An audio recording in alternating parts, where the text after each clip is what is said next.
as you can see, it's snowing. This is my father-in-law's. But if you look here, we got the bucket off it already. That is not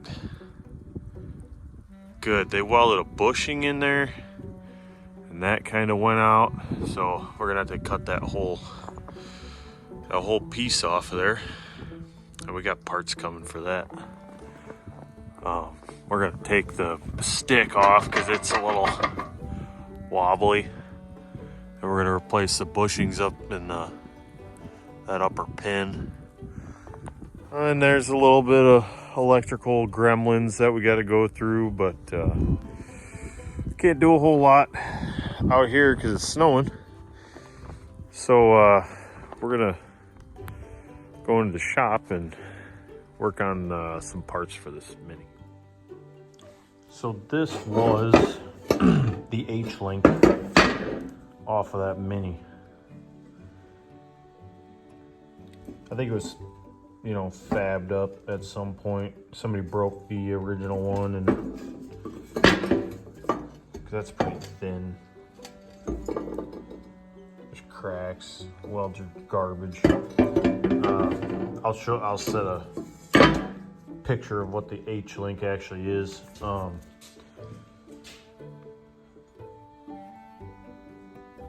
The H-link ties the bucket cylinder for your curl in and out. Without that, you can't curl the bucket, so it's basically useless. So we're gonna make a new one.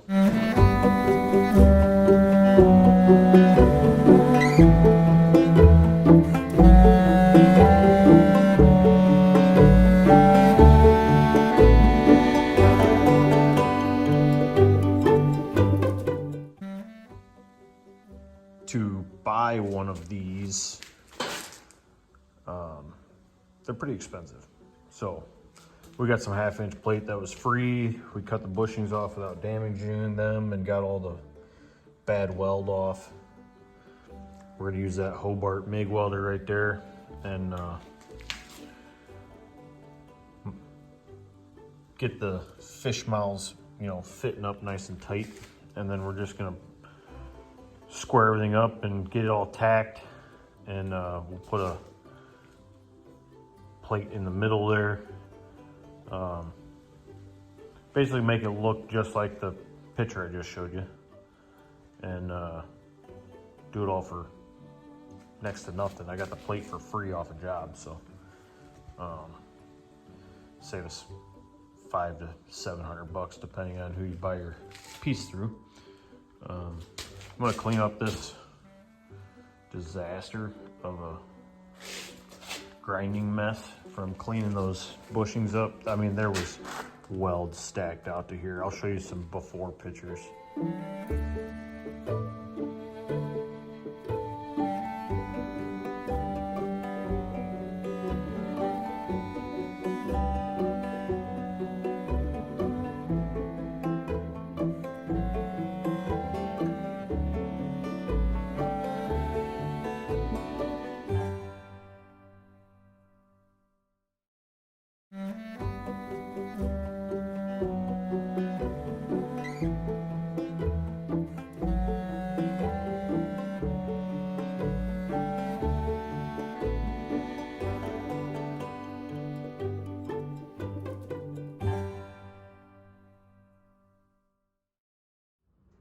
All right, we're back on the Mini.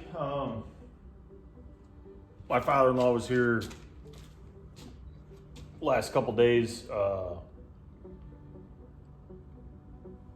trying to just go through it. It runs fine. The bushings and stuff got to be done on the boom, and a little bit of welding and some.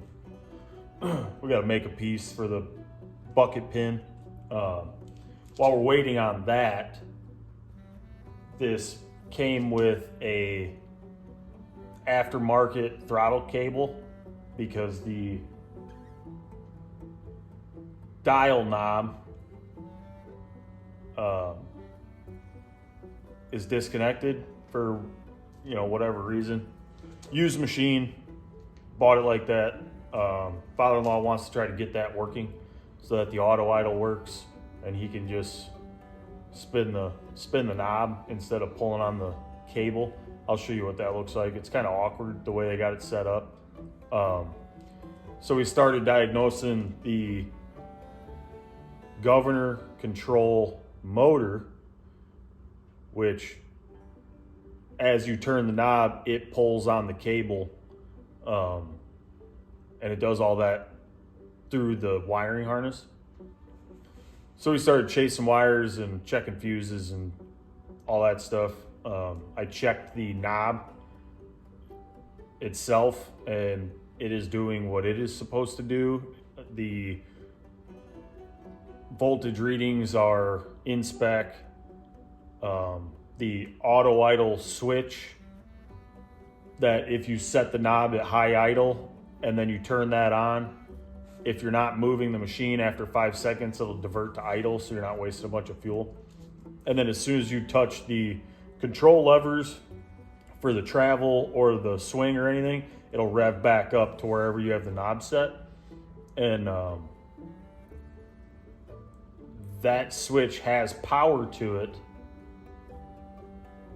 but neither one of them are controlling the motor, which you would say it's probably a bad motor. That makes sense.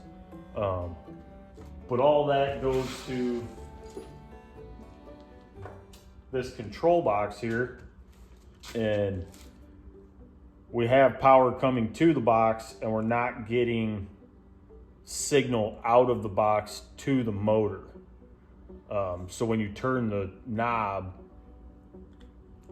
at idle, it's like 1.5 volts, and then at full throttle, it's 4.5 volts. That's not translating out of this box. So this is a brand new one. We plugged it in, still nothing. We're waiting on a schematic so that I can actually see what is tied into this. There's a couple wires that I'm unable to find where they go to. I think one of them goes to a travel pressure switch that when you go to move the hydraulics, it lets fluid push on the switch, telling it to rev the motor back up.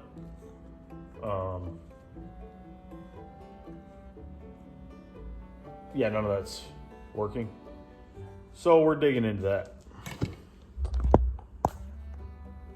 So here's what I'm kind of talking about. You got your throttle control that adjusts your idle to full throttle, and then this is your auto idle switch.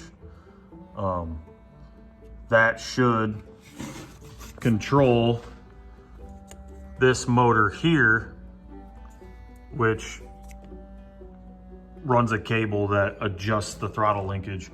The way they have it for the throttle is this here. So when you're sitting up there, you kind of got to reach sideways and either pull this out or push it in to adjust your throttle. And it's just, it really isn't, it's kind of awkward to turn and pull on it the way you have to. And my father-in-law, you know, he's a little older, so he wants it easy. He wants it the way it was meant to be done. If you trace these wires back, this is your signal and power and everything for that motor. If you trace those back,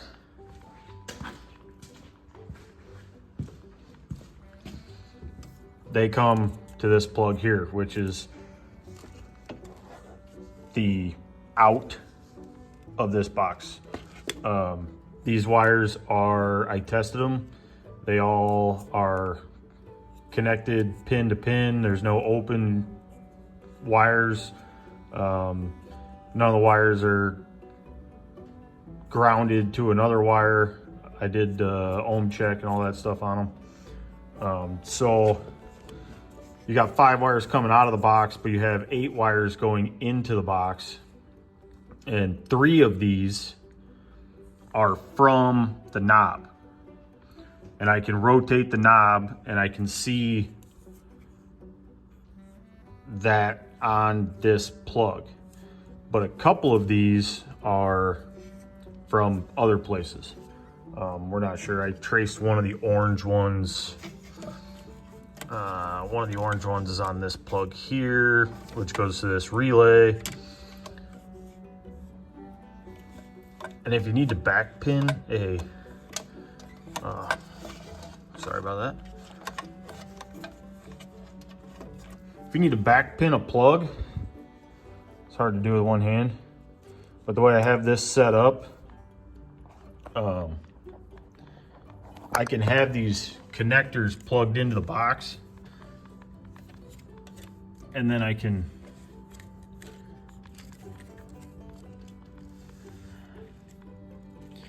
push this in the backside, so while it's plugged in, I can touch my meter to it and see what the voltage is. Because you know how sometimes if the plug isn't plugged in, you're going to get a false reading when you're trying to measure voltages and amps and stuff. That is a butt splice. I took one of the wife's bobby pins and cut the straight edge off. Slides right in there. Or you can use a paper clip. When I was going through tech school, we made ourselves a set of spoons. Those are long gone. You can see we had some visitors at some point. That doesn't seem to be causing any issues with anything else. It might be part of our problem with the throttle. We're gonna get into that and try to see what we got going on there. Yeah, so I'm just chasing wires down, and while I'm doing that, I'm trying to map them because I do not have a schematic. It's supposed to be coming, but you know, if you're ahead of the game, it doesn't hurt. So I'm gonna keep chasing wires and keep drawing up a diagram and seeing if I can get the throttle working on this. And that is the only other thing besides these pin bushings, and this thing should be good to go. Once we get this good to go, my brother-in-law and I are gonna build a log splitter for it. That you can just hook to the, you take the bucket off and you can hook the splitter on, and then you can run the splitter while you're on the machine. Make it a lot easier for my father-in-law. He heats with wood, so we're usually over there a couple times in the spring and fall when it's not too hot, and we'll spend 2 days just splitting, and it's labor intensive. So if we can make it easier for him, free up a couple weekends for us, win-win. So I'm gonna get going on that and see what I can come up with. So I got everything traced out. Took longer than I thought. We're still having an issue with, I believe, the throttle control knob. When you measure the resistance in there, it's coming out on the wrong wire. The brown wire is supposed to be signal, and it's just open. It's not showing nothing. So the brown wire goes to this wire here, which is supposed to give reference voltage to the box that sends 12 volts back to the governor motor, and it's not seeing any voltage here, so it's not sending the 12 volts out. And this box is brand new, so I know it's good. Traced all the wires down, checked everything for shorts.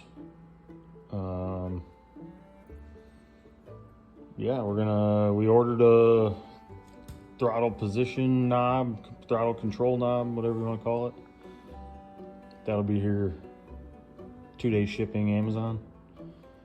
And we'll throw that in there, and then I'll try to get that all buttoned back together.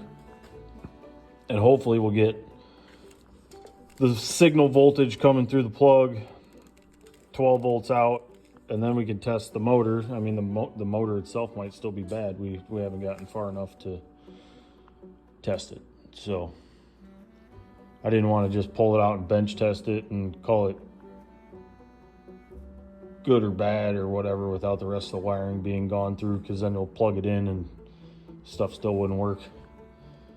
So I found a forum online that gave me step-by-step kind of detail on which wire does what as far as voltage and signal, and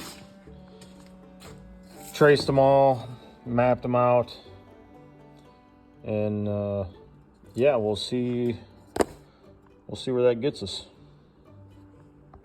In the meantime, while we're waiting for those parts to show up, we're gonna get back to welding this guy up.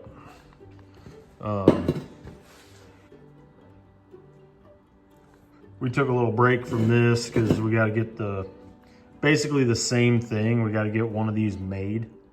You can't just buy it, so that I can cut the piece off of the stick and weld in a new one with new bushings. So we were waiting for parts for this, and we figured this isn't a big rush because without the other piece, we're not going to put everything back together anyway, so we might as well tackle the electrical. And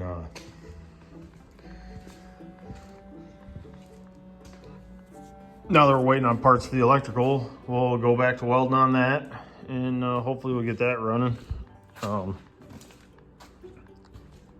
One thing I found was that the control box reads signal from this pressure switch. So that was interesting to find. But yeah, we're making ground. Once we're done with this, we're gonna use it a little bit. Do some projects out in the yard. And then we'll get back to working on the tractor. So, fun stuff.